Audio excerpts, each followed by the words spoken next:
He was one of the UFC's earliest champions, a man who not only dominated in the cage, but also coached some of the most feared fighters in MMA history. They called him a pioneer, a legend, a founding father of modern fighting. But then, everything unraveled. Arrests, allegations, conspiracies, and silence from the sport he helped build. Pat Miletich's name was once chanted in arenas. Now, it barely gets mentioned. What happened to the man who helped build the UFC, and why did they pretend he never existed? Before his name became a whisper in MMA circles, Pat Miletich was a symbol of grit, strategy, and unstoppable momentum. Born in Davenport, Iowa, with Croatian heritage coursing through his veins, he was never the most athletic man in the room, but he was always the most determined. Pat was carved from Midwest discipline, a wrestler by heart, a brawler by necessity, and eventually a tactician by choice. He didn't begin in glamorous gyms or with a crowd of agents waiting to sign him. He started his combat journey in blood-stained rings where the rules were loose and the risks were higher than the paychecks. In the mid-90s, MMA was still evolving, an unrefined blend of styles, power,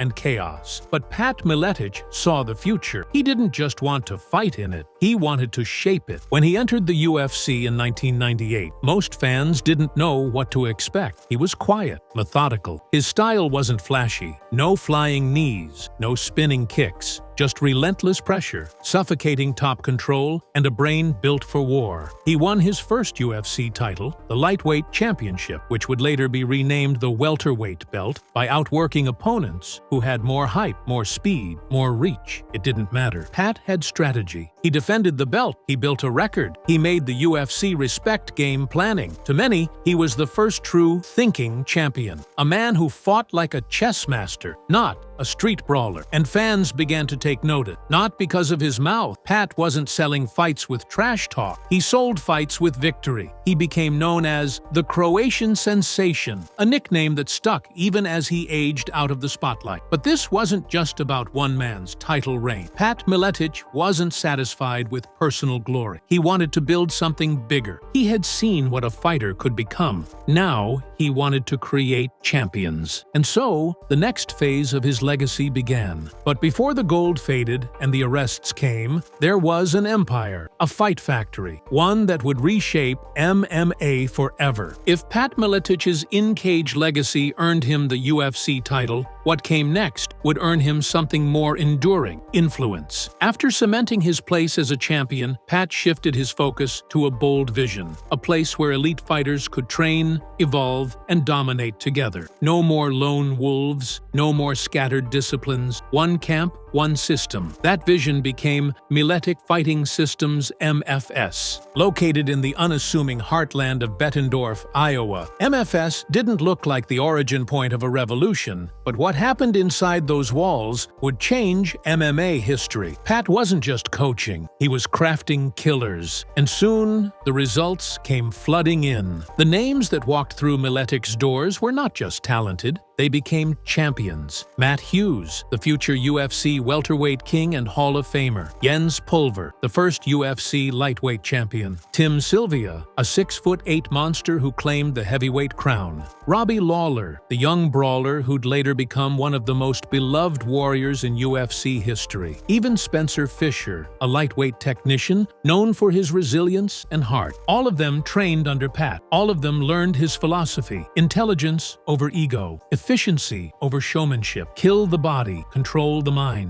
This wasn't a gym, it was a laboratory, and Pat Miletich was the scientist behind it. For a moment in time, MFS dominated multiple UFC divisions simultaneously. Fighters from the Midwest, men with no connections to Vegas, no big gym affiliation, were marching into the Octagon and walking out with belts. Dana White praised the system. Commentators credited Pat's leadership. Analysts noted that fighters from Miletich's camp didn't just win, they endured. But it wasn't just the physical training. Miletich brought a military-like discipline to his fighter. Diet, strategy, mindset, it was all drilled with precision. He demanded loyalty and gave his knowledge freely. The camp became a brotherhood. Fighters lived together, bled together, and cornered one another like a family. MFS became the blueprint for super gyms across the world, laying the groundwork for later mega camps like American Top Team and Jackson Wink. But with success came pressure, and with pressure came cracks. As fast as the MFS empire rose, signs of internal fractures began appearing. Rumors of conflicts,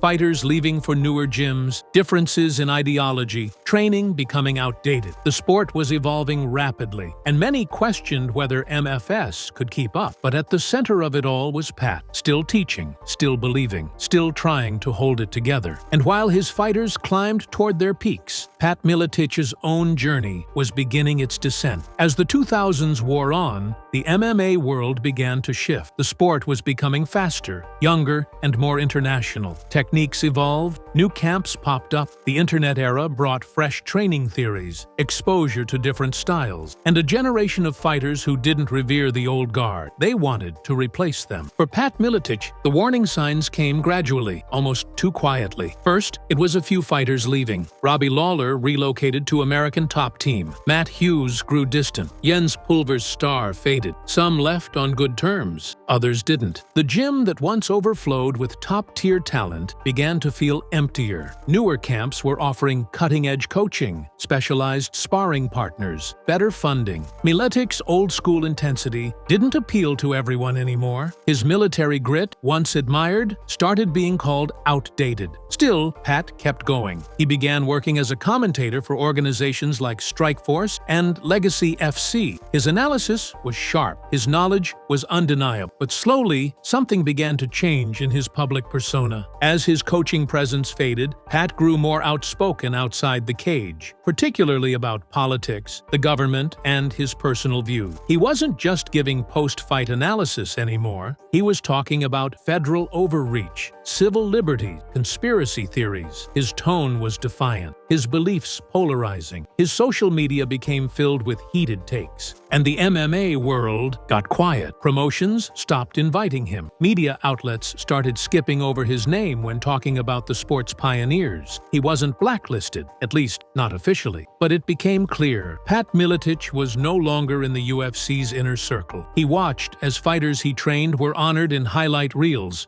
UFC celebrations, Hall of Fame montages. His fingerprints were everywhere, but his face was nowhere to be seen. To some, it looked like a misunderstanding. To others, it felt like a calculated erasure. But things were about to get worse, because the next phase of Pat's life wouldn't just involve silence. It would involve headlines, arrests, and a reputation that would unravel in real time. Pat Miletich didn't vanish from MMA headlines overnight. His exit wasn't marked by one explosive incident, but by a slow, polarizing transformation. After his coaching and commentary days dwindled, Miletich remained active, but his voice began to shift. No longer just a respected fight analyst, Pat started using his platform to discuss politics, and not in passing. These were full-throated tirades about government overreach, alleged cover-ups, and the erosion of civil liberty. He questioned the official narrative of 9/11. He criticized COVID-19 lockdowns, vaccine mandates, and claimed media manipulation was at an all-time high. Podcasts, Facebook live streams, and interviews became his new arena. He wasn't holding mitts anymore. He was holding a microphone. And he wasn't backing down. To his loyal fans, this was Pat speaking the truth, a man unafraid to challenge the system. To others, it was alarming. Many felt betrayed. This wasn't the champion they remembered. This was someone deep in a rabbit hole of fringe beliefs. UFC brass took notice, quietly, silently. There were no press releases, no public disavowal, but the invitations stopped. The interviews dried up. Miletich, once celebrated as a foundational piece of the UFC puzzle, was no longer mentioned when the company honored its early greats. Then came the Capitol protests on January 6, 2021. Pat was seen outside the U.S. Capitol during the events of that infamous day. He claimed he was there peacefully, supporting a cause he believed in, but the optics were devastating. Photos of him in D.C., alongside others wearing militia-style gear, went viral. Although he insisted he had nothing to do with violence and left the area before anything occurred, his presence was enough to ignite controversy. LFA, the Legacy Fighting Alliance, where Pat had served as a commentator, announced his departure shortly afterward. The decision, they said, was mutual. Pat claimed he stepped down to avoid controversy, but the narrative was already set. His legacy had taken another hit. He defended himself publicly, claimed the media was twisting the story, accused the MMA world of cowardice and hypocrisy, and to a certain extent, he wasn't wrong about being abandoned. Even some of the fighters he trained said nothing. Silence echoed louder than criticism. But it wasn't just ideology that fractured Pat's reputation, because not long after the political firestorm came something far worse. By 2021, Pat Miletich's reputation was already fraying at the edges, but what came next ripped it wide open. On June 28, 2021, Miletich was arrested for operating while intoxicated, OWI, in Iowa. According to police reports, he was found asleep behind the wheel of a running vehicle at a gas station. It was nearly 6 a.m. He failed a field sobriety test and was taken into custody. The mugshot hit MMA news sites within hours. The man once hailed as a stoic champion now stared blankly at a camera, unkempt, tired, unrecognizable. The reaction was swift. MMA fans, media outlets, and former colleagues weighed in. Some expressed concern. Others mocked him. The internet doesn't pause for nuance. And overnight, the narrative shifted from controversial legend to washed-up arrest. It wasn't just sad, it was humiliating. But Pat didn't hide. In fact, just days later, he appeared on a podcast and addressed the arrest. He admitted to drinking, said he was going through a tough time, claimed he had stopped at the gas station to sober up before driving home. He sounded frustrated, defensive, but underneath it all, he sounded hurt. This wasn't just about a single arrest. It was about everything: the public rejection, the loss of purpose, the isolation from a sport he had helped build. Miletich said during that interview, "They'll build statues for guys I trained and pretend I never existed." In 2023, another incident reignited the flames. He was again taken into custody following an altercation at a local bar. Witnesses claimed he had been drinking heavily, got into a verbal argument, and refused to leave the premises. He was cited for trespassing and public intoxication. Though the charges were minor, the damage was done. 2 arrests in 2 years. Headlines that once read UFC champion now simply said ex-fighter arrested. Even those who had remained silent the first time began to step back. Speaking engagements were canceled. Seminar invites dried up. Former fighters stopped mentioning him. Miletich lashed out in small interviews, calling it betrayal. He said, "They forgot everything I did for this sport." But truthfully, many hadn't forgotten. They just couldn't reconcile the man they remembered with the one they were seeing now. The drinking, the rage, the public breakdowns. This wasn't just a career in decline. This was a life unraveling. And the most painful part of it all was still to come. For years, Pat Miletich built careers. He coached champions, cornered legends. He gave men like Matt Hughes, Jens Pulver, and Robbie Lawler the tools to become icons. His gym was a war zone. His training style, unforgiving. His expectations, brutal. But it worked, and it turned underdogs into superstars. But now, most of them were gone. As Pat's controversies mounted, the silence from his protégés grew deafening. There were no public defenses, no interviews where old students stood up for their coach. Some avoided questions entirely. Others simply deflected. The message was clear. Pat was part of their past, but not their present. In one interview, when asked about Miletich, a former fighter simply said, "I haven't talked to Pat in a long time." Another said, "We all grow, we all change, sometimes in different directions." For a man who built his career on loyalty, the lack of it now was soul-crushing. He spoke candidly about the betrayal. He said he felt erased, that his name was being scrubbed from MMA history while the fighters he helped train were celebrated without him. He was there in the early days, in their corner, bleeding beside them. And now, they couldn't even say his name. The UFC itself didn't help. Hall of Fame ceremonies came and went. Video montages of early champions were played without mention of Miletich. Dana White, who had once praised him publicly, never acknowledged his absence. No invites, no emails, no statements, just silence. Pat responded the only way he knew how, head on. In interviews, he said, "They'll honor the fighters I trained, but not the guy who built them. That's fine. I don't need their approval." But his voice shook when he said it. He tried rebuilding, hosting small seminars, launching self-defense programs, offering online courses, but the crowds were small. The respect was fading. The man who once helped shape the DNA of modern MMA now walked alone, trying to rebuild something that no one wanted to remember. He hadn't just lost his career, he had lost his family. And the aftermath of the arrests, the silencing, and the abandonment, Pat Miletich didn't disappear entirely. He did what he had always done. He spoke. Whether it was on low-viewership podcasts, late-night radio interviews, or small-time YouTube channels, Miletich kept finding ways to tell his side, to remind the world that he was still here, that he still mattered. But this wasn't the brash, iron-willed fighter the world remembered. This Pat Miletich was older, quieter, slower. His voice cracked when he spoke for long stretches. His eyes looked past the camera sometimes, as if searching for something he'd never quite find again. It was clear. Time hadn't just passed him by. It had dragged him along behind it. He spoke about regret, about how he pushed people away, about how the very fighters he built drifted from him and never came back. He said he understood it, kind of. People grow, people move on, but the pain in his voice betrayed him. There was still hurt there, still confusion. "I gave my life to this sport," he said in one podcast. "Everything. My body, my mind, my name. I built something that changed the game. And now, I'm the only one still talking about it." He defended his views, yes. He didn't walk back everything, but he admitted that his delivery sometimes went too far. That maybe, just maybe,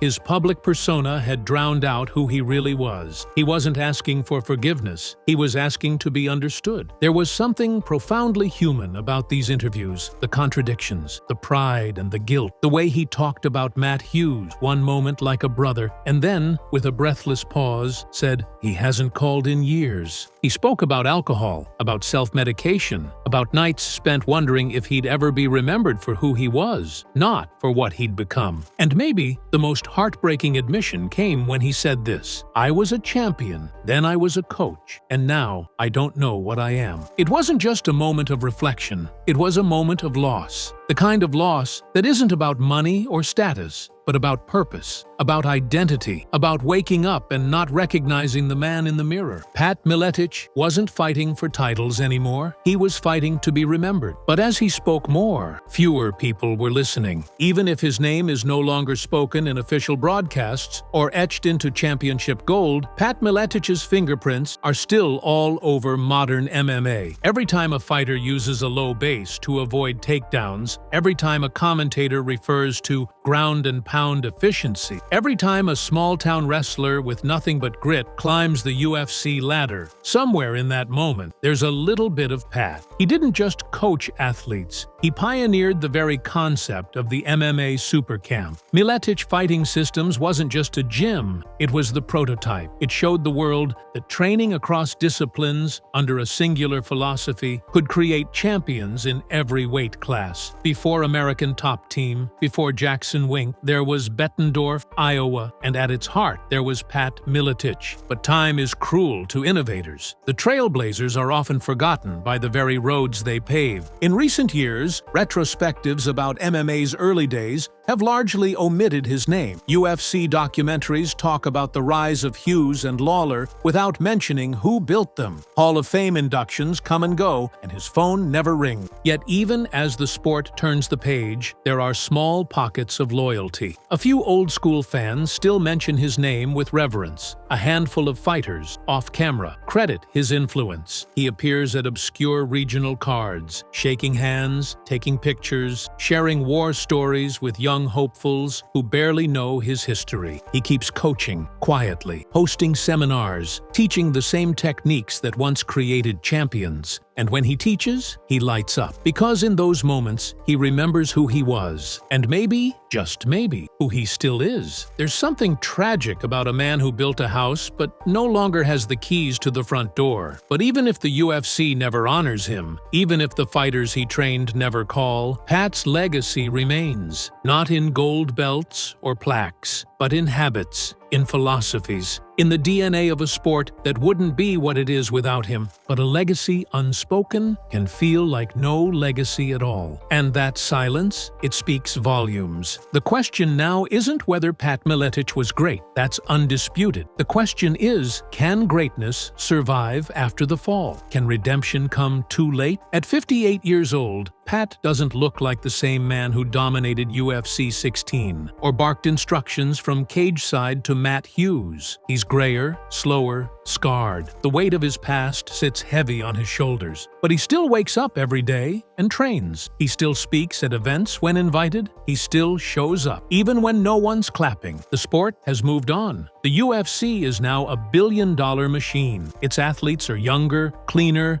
media-trained. There's little room for messy, complicated figures like Pat Miletich. The new generation doesn't know his name, and many of the old guard prefer not to say it aloud. But behind the controversy, beyond the arrests and rants and fractured relationships, there's still a man. A man who once stood at the top of a brutal sport and shaped it with his bare hands. A man who gave everything he had to something that eventually turned its back on him. Pat Miletich isn't asking to be reinstated. He isn't asking for statues or replays or forced apologies. He just wants to be remembered, accurately, honestly, completely. He said in a recent podcast, "If I disappear tomorrow, I just hope they tell the truth, that I fought hard, that I built something, that I tried." And maybe that's all any of us can hope for. Not sainthood, not perfection, just acknowledgement. Because Pat Miletich was a champion, a coach, a builder of dynasties. And while everything eventually fell apart, you can't erase the foundation he laid, no matter how long the silence lasts.